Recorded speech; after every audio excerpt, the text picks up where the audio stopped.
दोस्तों, हाल ही में एक नाम चर्चा का विषय बना हुआ है अमृतपाल सिंह, जिसने लवप्रीत सिंह तूफान को जेल से रिहा करवाने के लिए कानून और कोर्ट का सहारा नहीं लिया, बल्कि हथियारबंद लोगों के साथ थाने पर ही हमला कर दिया। कई पुलिस वाले घायल भी हुए, लेकिन कोई कार्रवाई नहीं हुई। अपने हिंसात्मक प्रदर्शन के बाद उसने प्रधानमंत्री मोदी और अमित शाह को धमकी भी दी।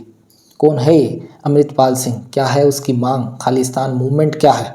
खालिस्तान मूवमेंट कहाँ से शुरू हुआ, दुनिया भर में कैसे फैला और भारत में मौजूदा स्थिति क्या है, कैसे घटनाक्रम चला?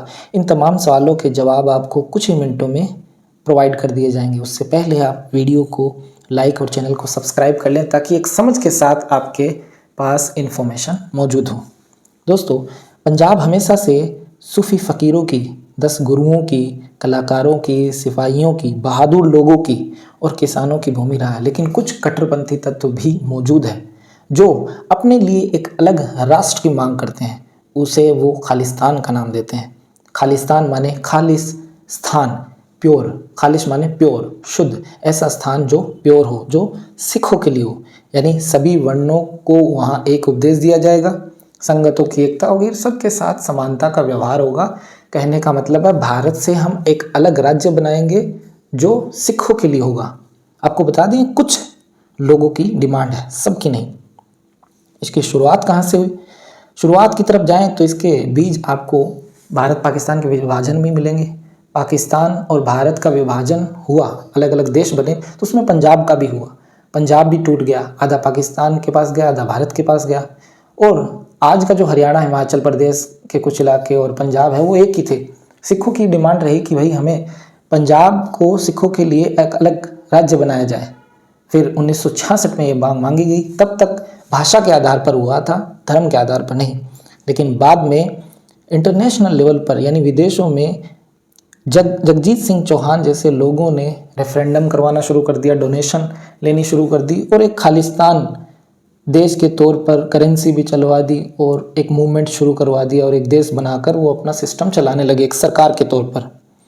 और बाद में जब 1973 में एक आनंदपुर साहिब प्रस्ताव नाम का प्रस्ताव पारित हुआ, जिसमें ये कहा गया कि भाई केंद्र जो है अपने आप को विदेश मामले में, मुद्रा में, रक्षा, संसार, इन मामलों तक ही सीमित रखें, बाकी अधिकार जो है वो राज्यों को दे दें।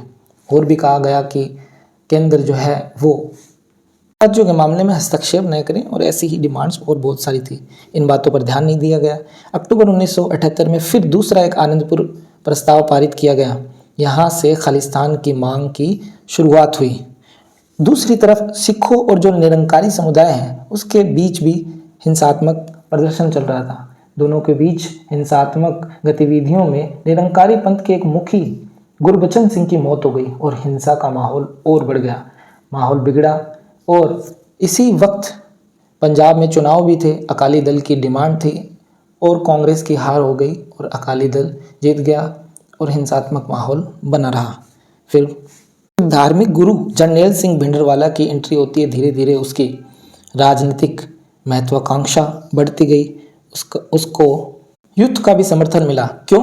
क्योंकि उस वक्त पंजाब एक कृषि प्रधान राज्य था, औद्योगिक गतिविधियाँ थी नहीं, बेरोजगारी इतनी ज़्यादा थी, तो युवाओं को काफ़ी समर्थन मिला और भिंडरवाला जो है वो सेपरेटिस्ट मूवमेंट की तरफ चला गया।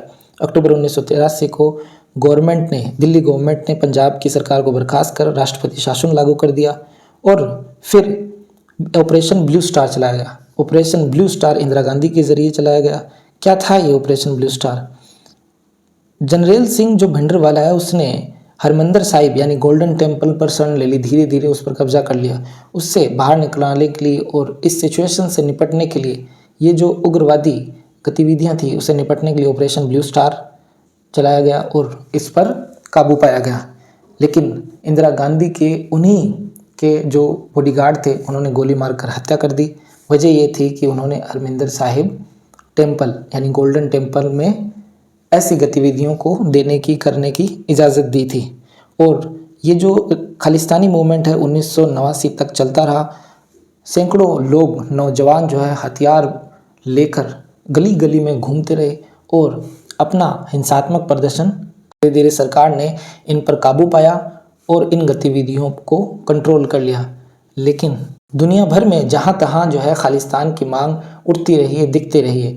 जगह जगह रेफरेंडम करवाया जाता है। हाल ही के वर्षों में फिर से खालिस्तान की मांग ने जोर शोर पर पकड़ लिया। उसी से रिलेटेड है अमृतपाल सिंह, जिसे दूसरा भिंडरवाला कहा जा रहा है। अमृतपाल सिंह जो है वो वारिस पंजाब संगठन का प्रमुख है, जो खालिस्तान की डिमांड को जोर शोर पर उठा रहा है। आपको बता दें कि उसका कहना है कि जिस तरीके से हिंदू राष्ट्र की मांग की जा रही है, खालिस्तान की मांग करना कोई गलत नहीं है, लेकिन हमारा संविधान हमारी विविधताओं को देखते हुए बनाया गया है। हमारे देश में किसी भी धर्म के साथ, किसी भी जाति के साथ, किसी भी क्षेत्र के साथ अलग होने की कोई गुंजाइश नहीं देता, सबको एक साथ लेकर चलने की बात करता है। क्योंकि भारत में इतनी विविधता है तो हर कोई अपने हितों का सहारा लेकर अलग मांग रखने की कोशिश करता है, लेकिन हम विविधता में एकता का नारा देते हैं और सबको साथ में लेकर चलने की कोशिश करते हैं। आप खालिस्तान की मूवमेंट पर, खालिस्तानियों के बारे में और खालिस्तान के बारे में क्या सोचते हैं, कमेंट करके ज़रूर बताइएगा। शुक्रिया।